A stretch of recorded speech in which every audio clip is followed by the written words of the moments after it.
Kembali lagi di Cerita Cinta Channel. Jangan lupa like, comment, and subscribe ya. Terima kasih. Bi, itu pasti Kak If, ucap Tita dengan nafas yang naik turun setelah percintaan panas mereka selesai.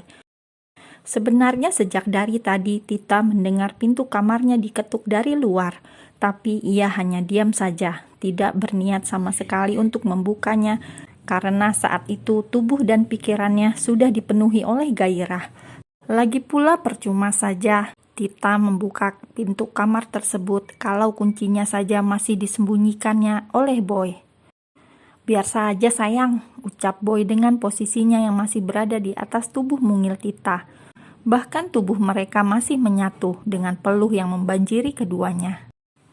If yang masih berdiri di depan pintu kamar Boy dan Tita tanpa menyerah terus mengetuk pintu kamar tersebut. Sial, mereka itu sedang apa?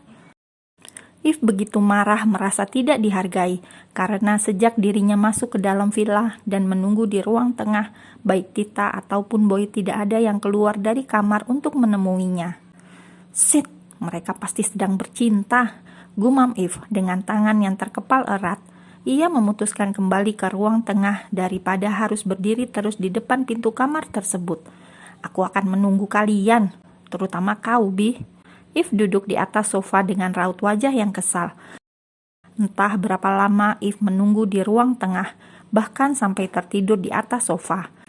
Karena ketika ia terbangun, sore sudah berganti menjadi malam. Namun keberadaan dua orang yang sejak tadi ditunggunya tidak juga menampakkan batang hidungnya. Oh my god, mereka benar-bear keterlaluan. If yang sangat marah memutuskan untuk kembali ke kamar tersebut. Namun baru saja ia hendak melangkahkan kakinya, If melihat sosok pria tampan yang sejak tadi ditunggunya sedang berjalan menuju ruang makan. Bi, If segera menghampiri pria itu. Sedangkan Boy yang mendengar namanya dipanggil hanya diam saja dan terus berjalan menuju lemari pendingin. Ia langsung membuka dan mengambil minuman yang ada di lemari tersebut. Karena tenggorokannya begitu haus setelah berolahraga di atas ranjang selama berjam-jam. Bi, akhirnya kau keluar. If menghalangi langkah Boy yang hendak keluar dari ruang makan. Menyingkir dari hadapanku, ucap Boy dengan tegas dan kasar.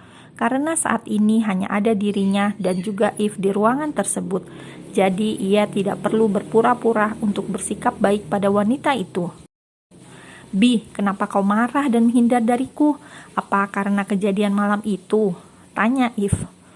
Diamlah, karena aku tidak ingin membahasnya lagi. Boy hendak melangkahkan kakinya. Tapi Bi, tidak seharusnya kau marah padaku. Yang terjadi hanyalah sebuah kesalahpahaman. Dan ingatlah, kau yang menarikku lebih dulu. Lirih If dengan tatapan mata yang sendu. Itu semua ia lakukan dengan sengaja untuk membuat pria itu simpati lagi kepadanya. Tapi kau yang memulainya, sentak Boy sambil mencengkram rahang If dengan kuat. Apa kau lupa, malam itu dengan lancangnya kau masuk ke dalam ruang kerjaku dan sengaja menggodaku. Boy mendorong tubuh If hingga membentur ke dinding. Tidak, itu tidak benar. If berusaha menggapai lengan Boy agar melepaskan cengkraman di rahangnya. Aku masuk ke ruang kerjamu hanya untuk membawakan teh hangat, karena aku yakin minuman yang aku buat pasti sudah habis. Tapi ketika aku ingin melihat wajahmu dari dekat, kau justru menarikku. Dan If tidak bisa meneruskan perkataannya saat cengkraman di rahangnya terasa semakin kencang. Ternyata kau pandai berbohong. Boy tertawa sinis sambil melepaskan cengkramannya. Aku tidak berbohong. Bukankah aku sudah menjelaskannya saat itu juga? If mulai gugup saat melihat sorot mata yang tajam dari Boy. If, apa kau pikir aku ini mudah dibodohi? Boy menarik satu sudut bibirnya. Aku sudah memeriksa rekaman CCTV yang ada di ruanganku, dan aku bisa melihat dengan jelas apa yang terjadi saat itu, ujar Boy dengan geram. Dek, If langsung terdiam dengan wajah yang terkejut. Ia melupakan satu hal penting yang ada di setiap ruangan, yaitu kamera CCTV. If yang ketakutan sampai gemetaran dan keringat dingin mulai mengalir di wajahnya. Kenapa? Kau terkejut? Sindir Boy. Kau tahu, tadinya aku berpikir kau adalah wanita baik-baik, Dan kejadian malam itu hanya sebuah kesalahpahaman seperti yang kau katakan tadi. Tapi rupanya aku salah karena kau memperlihatkan siapa dirimu yang sebenarnya dengan nekat menyusul kami ke Bali. Tidak, kau salah paham, Bi. Aku datang kemari karena ingin berlibur, ucap Eve dengan nada yang bergetar karena ketakutan. Oh ya? Boy memicingkan matanya, lalu kembali tertawa sambil berjalan keluar dari ruang makan. Bi, tunggu. Tapi kau juga menikmatinya, bukan? Eve menarik lengan Boy. Aku menikmatinya karena aku kira kau Tita. Boy menghempaskan tangan Eve dengan kasar. Dengar Eve, jangan pernah melewati batasanmu lagi. Kau tahu pasti apa yang bisa aku lakukan padamu. Ucap Boy dengan seringai tipis di bibirnya. Boy yang sudah berjalan keluar dari ruang makan terpaksa kembali menuju lemari pendingin karena melupakan air minum yang ingin diambilnya untuk Tita. Dan itu semua karena Eve yang masih saja mengikuti langkahnya dengan segala ocehan yang tidak didengarnya sama sekali. Dan tanpa Boy dan Eve sadari, perbincangan mereka tadi didengar oleh Tita. Wanita itu yang awalnya terbangun dari tidurnya justru mendengar semua yang dibicarakan oleh Boy dan kakaknya. Keesokan harinya, Tita yang sedang berbaring di samping Boy menatap pria tampan itu dengan sangat intens, menatap wajah Boy Arbeto yang saat ini tengah memeluk tubuhnya dengan sangat posesif. Tadi malam setelah mendengar percakapan antara Boy dan Kak Eve, Tita tidak bisa memejamkan kembali kedua matanya karena pikirannya dipenuhi oleh pertanyaan-pertanyaan yang membuatnya resah.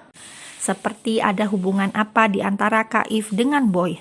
Kenapa sikap Kak Eve begitu berani dan terlihat seperti, dan apa yang sudah dinikmati oleh keduanya? Dari semua pertanyaan itu mampu membuatnya terus terjaga dari tidurnya. Sudah puas memandangi wajahku. Boy membuka kedua matanya. Kau sudah bangun? Tita terkejut dan merasa malu karena sudah tertangkap basah menatap wajah suaminya yang sedang tertidur. Aku tampan bukan? Boy mengeratkan pelukannya di pinggang ramping milik Tita. Kau itu percaya diri sekali, gerutu Tita dengan senyum di bibirnya. Bi, boleh aku bertanya sesuatu? Boy menganggukkan kepalanya sambil duduk bersandar pada headboard tanpa melepaskan pelukannya pada Tita. Apa yang ingin kau tanyakan? Tanya Boy. Tita terdiam menimbang-nimbang apa harus bertanya atau tidak pada suaminya. Kenapa kau diam? Boy menautkan kedua alisnya saat melihat wajah Tita yang tidak seperti biasanya. Aku, lupakan saja. Tita mengurungkan niatnya untuk bertanya pada Boy dan memilih untuk bertanya langsung pada kakaknya. Hei, kau mau kemana? Boy mengeratkan tangannya di pinggang Tita saat wanita itu hendak beranjak dari atas tempat tidur. Aku ingin membersihkan tubuhku, lalu memeriksa apakah Kak Eve masih ada di villa atau tidak. Kasihan kakakku, sejak kemarin aku meninggalkannya di ruang tengah. Tita mengurai tangan Boy dari pinggangnya. Kau tidak perlu repot-repot mengecek kakakmu, karena semalam dia sudah pulang, ucap Boy dengan berbohong, karena yang sebenarnya terjadi, ia mengusir wanita itu. Oh, Tita tidak tahu kakaknya itu sudah pulang, karena tadi malam setelah mendengar perbincangan kedua orang tersebut, dirinya langsung masuk ke dalam kamar. Kalau begitu, boleh aku menemui Kak Eve? Tanya Tita. Tentu saja, kenapa tidak? Tapi sayangnya hari ini kita harus pulang ke Jakarta, lebih tepatnya jam 10. Boy menatap jam yang menempel di atas dinding. What? Pekik Tita dengan wajah yang terkejut. Tapi ini sudah jam 8, kenapa mendadak sekali? Tita turun dari atas tempat tidur dengan terburu-buru. Semalam aku lupa memberitahumu. Boy yang ikut turun dari tempat tidur langsung menggendong Tita. Bi, Tita memukul dada bidang suaminya karena sudah membuatnya terkejut. Kau mau apa? Tentu saja ingin membersihkan tubuh. Bukankah lebih baik jika kita mandi bersama agar menghemat waktu? Boy tersenyum penuh arti. Itu namanya bukan menghemat waktu, tapi modus, sindir Tita. Namun yang disindir justru tertawa sambil berjalan cepat memasuki bathroom. Boy tidak ingin melewatkan sisa waktu 1 jamnya dengan percuma sebelum mereka pulang ke Jakarta. Setelah sampai di Jakarta, Boy dan Tita langsung pulang ke apartemen mereka. Dan selama di perjalanan pulang, Tita hanya diam, tidak seperti biasanya yang selalu ceria dengan segala tingkahnya. Hingga membuat Boy curiga apa yang terjadi pada istrinya. Namun, Boy lebih memilih diam dan tidak bertanya pada Tita. Karena ia harus segera pergi ke mansion utama di mana Det Dava dan Liam sudah menunggunya. Tit, aku harus pergi sekarang karena ada pekerjaan penting yang harus diselesaikan. Kau tunggu di apartemen, jangan kemana-mana. Boy sengaja tidak mengajak Tita ke mansion utama karena ia takut Mom Luna akan menahan mereka untuk tinggal di mansion. Ya, jawab Tita dengan cepat dan singkat tanpa menatap wajah suaminya, membuat Boy mengerutkan keningnya. Kau baik-baik saja? Iya, Tita menganggukkan kepalanya. Boy lagi-lagi mengerutkan keningnya, karena wanitanya itu hanya menjawab kata ya dengan kepala yang mengangguk. Aku ingin bercinta denganmu sekarang, boleh? Tanya Boy dengan seringai tipis di bibirnya. Ya, Tita kembali menganggukkan kepalanya. Kalau begitu, ayo cepat. Boy menarik pinggang Tita, lalu mengecup bibir merah yang sejak tadi memanggilnya untuk disentuh. Tita yang terkejut langsung mendorong tubuh Boy. Apa yang kau lakukan? Pekik Tita sambil mengusap bibirnya yang terasa bengkak. Tentu saja bercinta, bukankah tadi kau mengatakan ya? Boy menarik satu sudut bibirnya. Kapan? Tita tidak mengatakan iya, protes Tita. Peletak, Boy mencitak kepala Tita dengan gemas. Sakit, Bi, teriak Tita dengan wajah yang kesal. Makanya jangan suka melamun, Boy mengangkat tangannya. Sudah, jangan dijitak lagi. Tita mundur beberapa langkah. Kau itu, Boy tertawa geli, karena sebenarnya ia hanya ingin melihat jam yang ada di pergelangan tangannya. Aku berangkat, dan jangan lupa apa yang aku katakan tadi. Boy mencium bibir Tita, lalu berjalan keluar dari apartemen. Sementara itu Tita yang masih berdiri di tempatnya, sampai terdiam saat menerima kecupan lembut dari suaminya. Ah, ya ampun, tadi Bi menciumku sebelum berangkat kerja. Tita mengusap bibirnya. Ia merasa bahagia karena perlakuan Boy kini sudah semakin hangat padanya.